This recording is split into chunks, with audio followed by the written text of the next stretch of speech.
In Mark chapter 1, verse 16, it takes us to one of the most important moments in the early stages of Jesus' ministry. And that is the moment when he begins to recruit his disciples.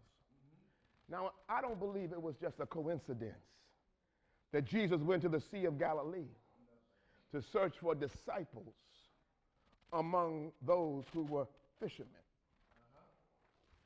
See, all of us know somebody who loves fishing for recreation or for sport.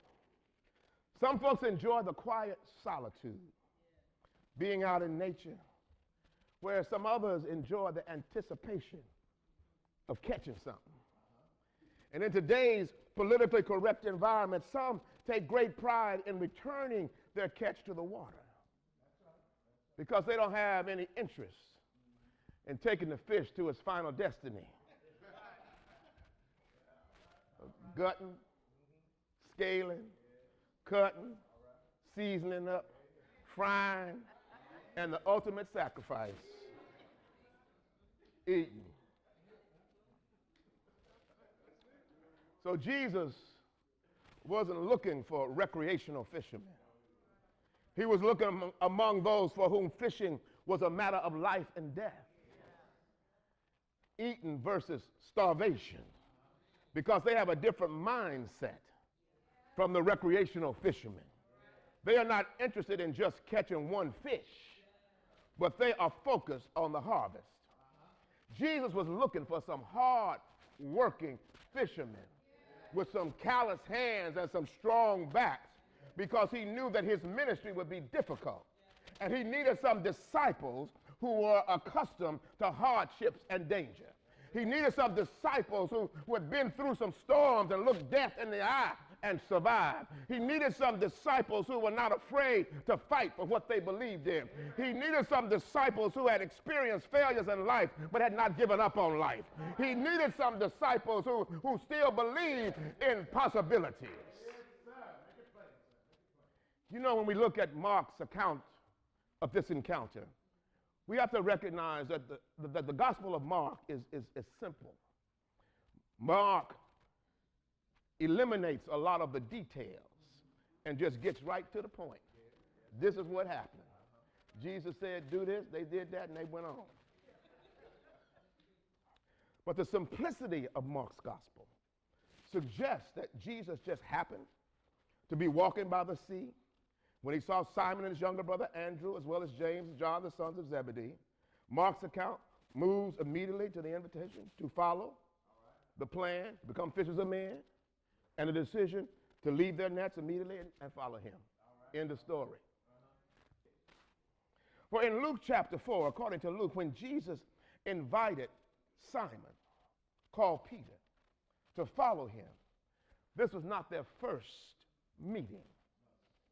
Not only had Simon heard his teaching, but according to Luke 4 and 38, we can assume that he had also witnessed Jesus deliver a demon-possessed man in the synagogue. And because of this, Simon believed that there was the possibility that Jesus could also heal his mother-in-law, who was bedridden at his house with a great fever.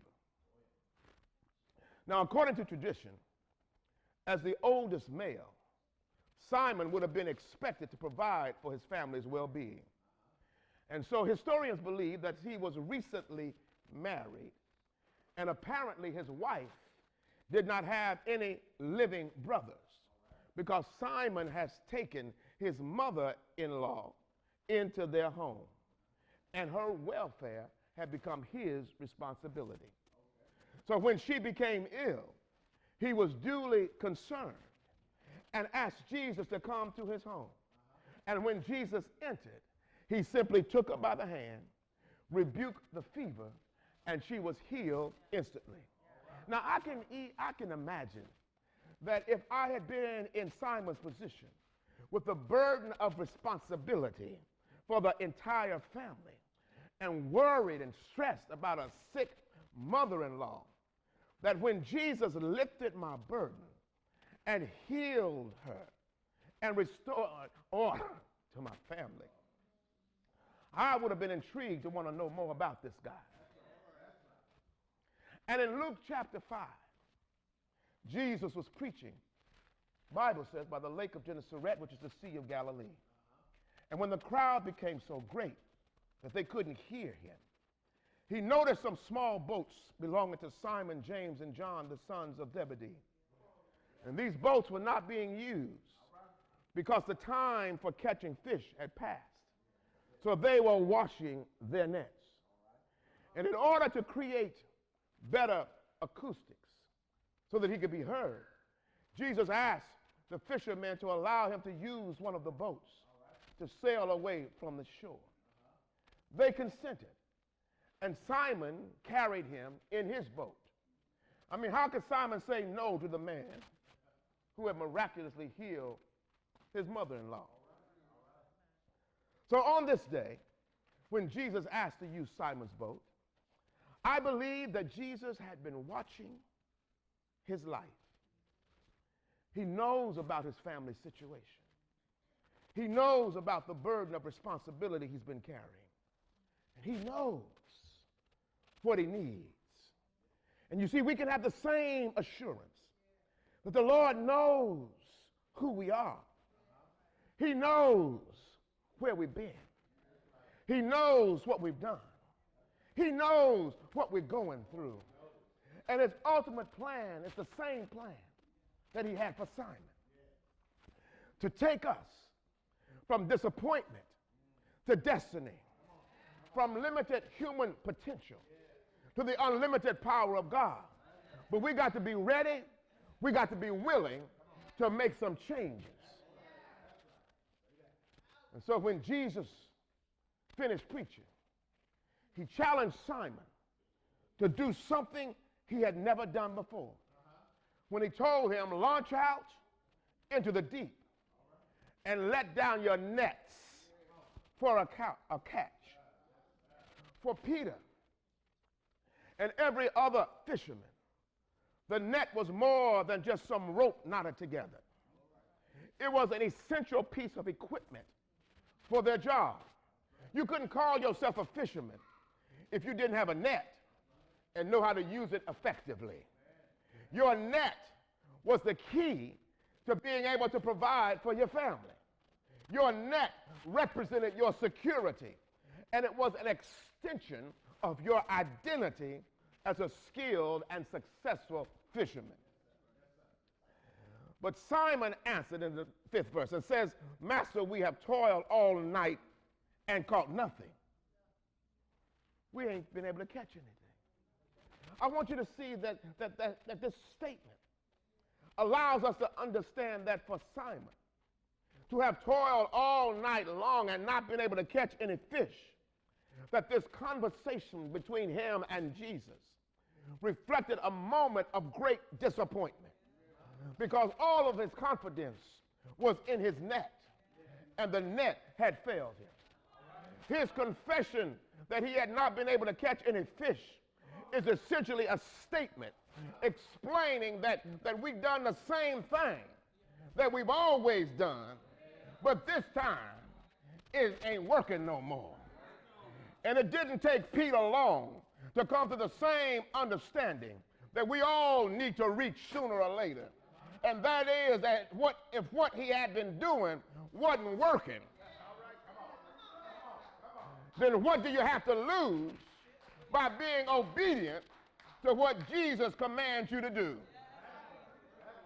Well, bless his name.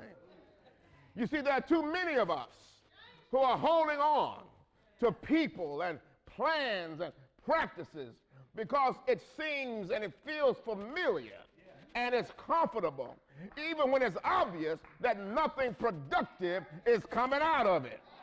And if nothing more, this encounter between Simon and Jesus ought to make somebody understand that today, whatever you're holding on to, it can't be compared to what God has in store for you.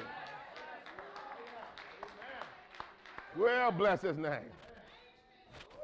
So when Simon finally said, nevertheless, at your word, I will let down the net, he released control of his life and allowed Jesus to lead him into some deeper waters. And as a result, Simon and James and John experienced a dynamic demonstration of God's power to provide for the needs of their families. This willingness to simply try God and see if he won't do what he said he would do resulted in a bountiful harvest of fish.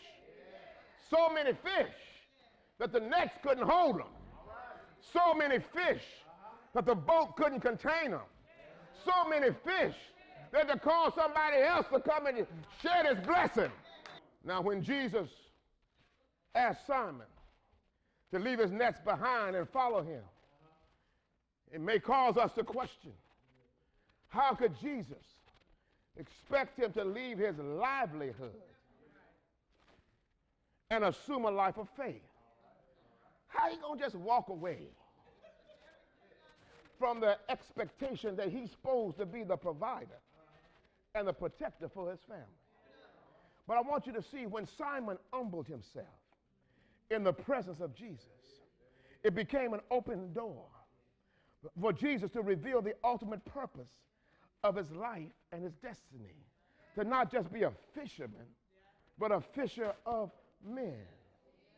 And I believe that when Peter remembered in that moment what Jesus had already done, when he remembered that Jesus didn't hesitate to come to his house when he asked him, when he remembered that Jesus healed his mother-in-law and put his house back in order, when he remembered that Jesus lifted the burden of responsibilities from his shoulders, and when he remembered how Jesus had just provided enough fish to put some money in his pocket, enough fish to put some food on his table, enough fish that allowed him to be a blessing to somebody else, that Simon didn't hesitate to immediately leave his nets behind and follow Jesus, because he knew that whatever the problem might be, that as long as he was walking with Jesus,